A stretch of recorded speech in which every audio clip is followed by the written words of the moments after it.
Yesterday, while my dad was at work, there was an attempted murder suspect that was stopped by his work.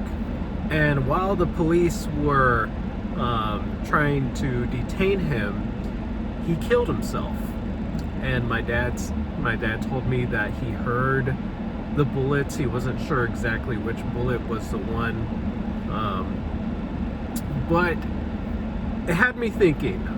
I view life through a very psychoanalytical lens, a psychodynamic lens. And basically, what that means is when I think of human behavior, I think from the moment of conception between the parents, and even prior to that, the parents' history.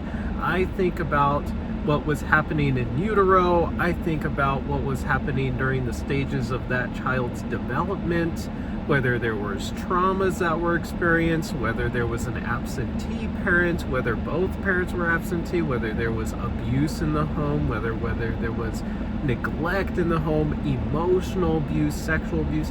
I think about all the possibilities that could have happened in a person's life to cause them to ultimately commit a crime.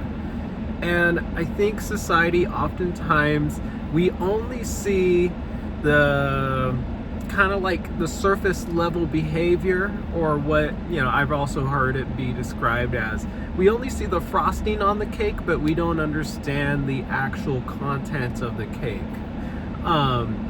The deeper levels of the cake. We just see like, oh shoot, that person was an attempted murder. Oh my God, they tried to kill someone. What a horrible human being. But the reality of this is that it's oversimplified, and it's not really considering all of the very legitimate, objective, predetermined characteristics that influence this human being's behavior. Now, it's a fact, we do not have complete free will. If we had complete free will, then I would have chosen all characteristics of my being. I would have made myself probably a little bit more taller, more muscular. I would have determined all the characteristics of my brain and my personality, temperament. But we do not have free will. So free will is bound by biological, sociological, and psychological circumstances. So when I heard of this, my dad was telling me about it, and I was, I'm always in my psychoanalytical mind. It's one of those things where once you learn about it, you can't really unsee it. You apply everything to it to some degree. Still learning how to have boundaries with that, but I am always looking at things in a psychodynamic lens. This individual was 56 years old, and they had actually attempted to murder someone the night before. They shot someone else twice in the head, the suspect that ended up committing himself. And it just had me thinking, I went on his Facebook, actually. The news report released his name, and I saw one of the first posts. It was Republicans against Trump. It was even some socialist type of stuff, a lot of political stuff, some funny stuff, and it just had me thinking, wow, at the surface level, this is just any other person.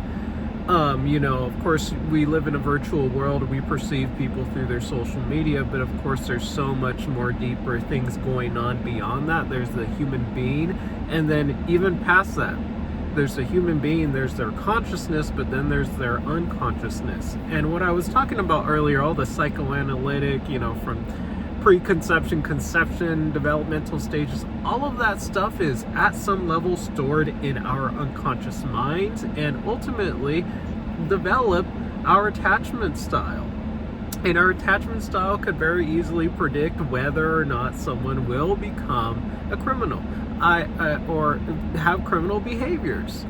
I think most people in prison do not have secure attachment styles.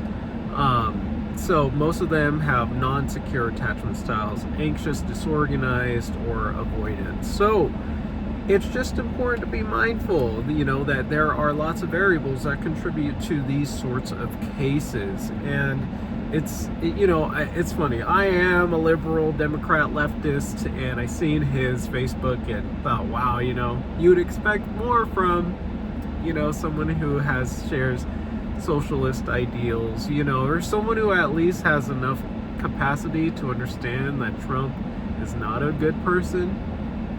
But just because you align with a political party does not mean that, you know, you have emotional regulation capacities, and also more so because that's once again surface level. More so, it does not mean that you have a secure attachment style. And so this man, for whatever reason, you know, at the age of 56, decided to kill someone on Sunday, and then yesterday, Monday morning, he was being chased by police. He stopped his car literally right next to where my dad works, and then my dad just heard that altercation, heard gunshots, and he killed himself at the age of 56, guys. And I think the last thing I want to end on is that, you know, if you don't understand the full impacts that adolescent trauma has on a child, whatever that trauma may be, let this situation help you understand that it doesn't matter how old you are. Those unconscious childhood wounds eventually will come to haunt you. And that's why it's so important to deal with these things and process traumas in therapy and not internalize and become the trauma and replicate the trauma, and to have this self-awareness and to change cultural norms around men seeking therapy, around men being able to process their emotions, around men being able to talk about this and normalize having these conversations with the people around them, not being ostracized by other men under patriarchy to shut up or suppress their emotions or not talk about their childhood or let go of that stuff. You know, that happened years ago. Why do you even care about that stuff? Because it's all unresolved and it's all bubbling up from the unconscious mind. And what happens when one does not resolve their prior demons? Things like this: murder, suicide. They are directly caused by unresolved trauma. So it is a tragedy what happened yesterday. 56 years old, guys. This is an old head out here, man, doing this. And it goes to show just the deep, profound impact of unresolved childhood trauma. Without a doubt, it is there. So, tragic situation, but lessons to be derived from this situation. Guys, thank you for watching this video. Dark subject, but enlightening nonetheless. And we can always take a dark subject, learn something from it, and learn how to move and how things that we can change in ourselves and subsequently in society to make it better. So with that, guys, it is Tuesday. The weather is fucking gorgeous today. I am in the middle of my workday. The workday isn't too bad. Just a shitload of paperwork, probably too much, an inhumane amount of paperwork, but sometimes you just have to go through the trials and tribulations in your career. So with that, guys, hope you'll have a wonderful day, and let's get through this week. All right, peace and love.